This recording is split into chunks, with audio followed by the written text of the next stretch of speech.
it going, guys? Welcome back to the channel. We're getting pretty close to getting Rusty out of the garage here. I'm sure he's pretty anxious. He wants to get out of here, go out in the sun, gather some solar. Let me show you what I'm up against today and what's been going on behind the scenes.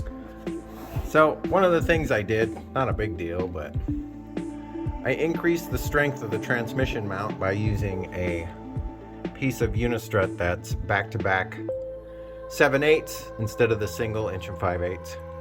Not a big deal, but just something I had around that we decided to swap out. I think the other piece would have been fine, but hey, what the heck? Let's overkill it, right? One other thing that's always bothered me now, since we replaced the fan clutch and the motor gets to proper operating temperature and whatnot, the entire center cover for the motor, or the doghouse, or whatever you want to call it, acts as a heater for the entire cab. And it gets freaking hot in this Snowcat. Even with the doors open and the windows open and the tailgate open, it gets hot in here. So this discombobulation has got to get reworked. I think I'm gonna eliminate this Meridian heater because it has a slow leak in it that I've never been able to figure out where it's coming from. So I think I'm gonna take that down and then redo some of the wiring and whatnot here. And that's gonna take me a couple of hours. Not worth showing time lapse for it. I'll show you the completed product. And then one other thing I'd like to do is get this area kind of buttoned up and cleaned up, and then try to get the fuel tank in there, seeing if it has enough space for all of the lines and whatnot coming out of it. I think it's going to be fine, but you don't know until you try to put it on there. A backup plan I have for that is to raise it up with some 7/8 strut on the mount points. I have plenty of that around, so if needs be, we can always move that up about 1 inch, and it should work just fine. But let's go ahead and get started on cleaning up this area first. That's top of my priorities, makes my OCD go crazy. And here we go. All right, guys. Got rid of the little Meridian heater and reworked the coolant lines a bit. The Eberspacher will now turn on the low setting on this alternate heater, a cab heater, I guess you could say. So just eliminated one circuit there that was going to the Meridian heater. I guess the next step in the process here is finagling this fuel tank back into position. Fingers crossed I don't have to put any risers on it, but if I do, I'm ready for it. Something else that I forgot to mention to you guys is I reworked this parking brake, and it works better than ever now. I had to eliminate these clamps on the actual splice that was going into the foot pedal on the parking brake. And you're probably not going to be able to see this, but if you look, yeah, that's really hard to see. I took a couple of crimps and I crimped the cables together rather than having them clamped, because the clamps, when you pushed on the pedal, you know, the 20th time, they would just let go and everything would fall apart and I'd have to redo it. So far I stress tested it about 100 pumps, and it seems to be doing good. So I guess the next step is to get that fuel tank into position. Fingers crossed it fits and I can route my lines out of it. Let's get started on that. All right, guys.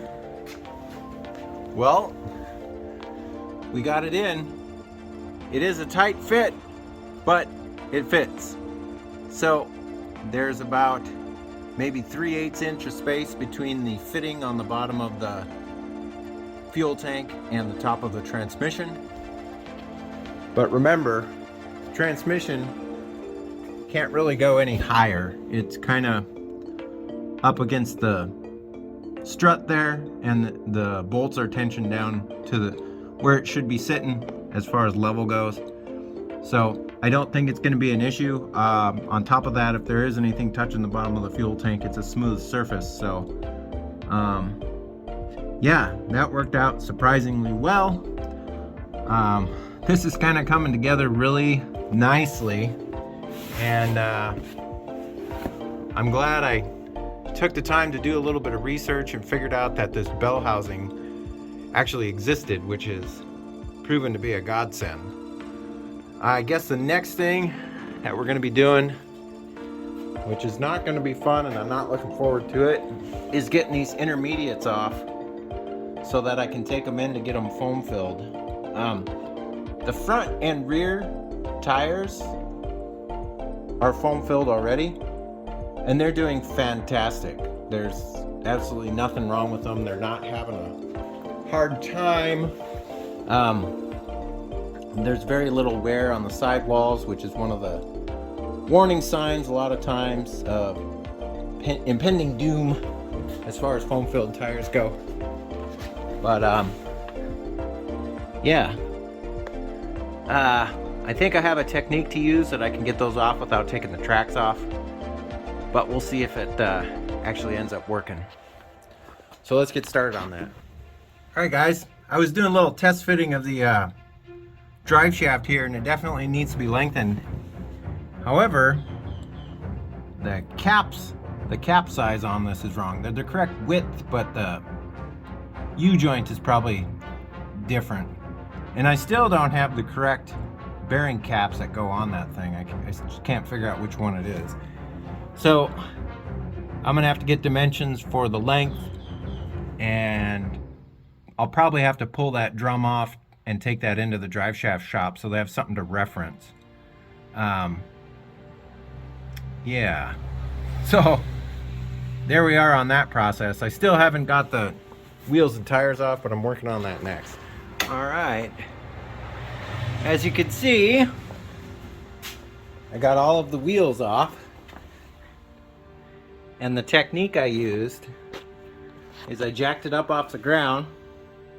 The Snowcat is on jack stands, and then I put a jack inside here with 4x6 and pushed up on the tracks and just slid the wheels off so that the tracks couldn't hold on to the wheels. So I used this little Harbor Freight jack and that block of wood to push up on the tracks, and it lifts the tracks right up over the top of the wheel and the bottom of the wheel, and you can just pull the wheel right out.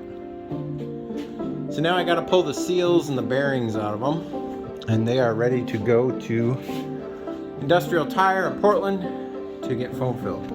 Okay, the very last thing I did for today is I pulled the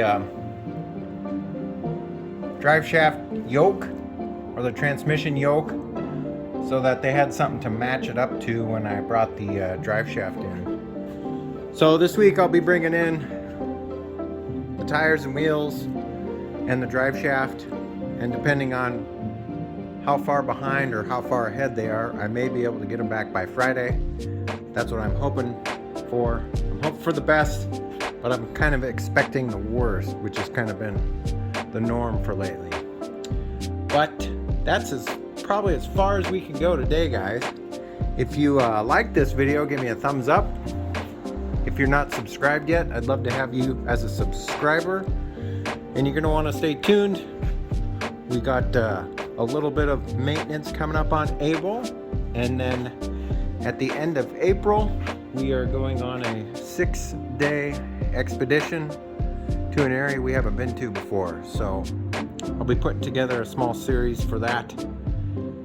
But other than that, I hope you guys are staying safe, taking care of each other, and as always, I'll catch you next time. See you later. Bye-bye.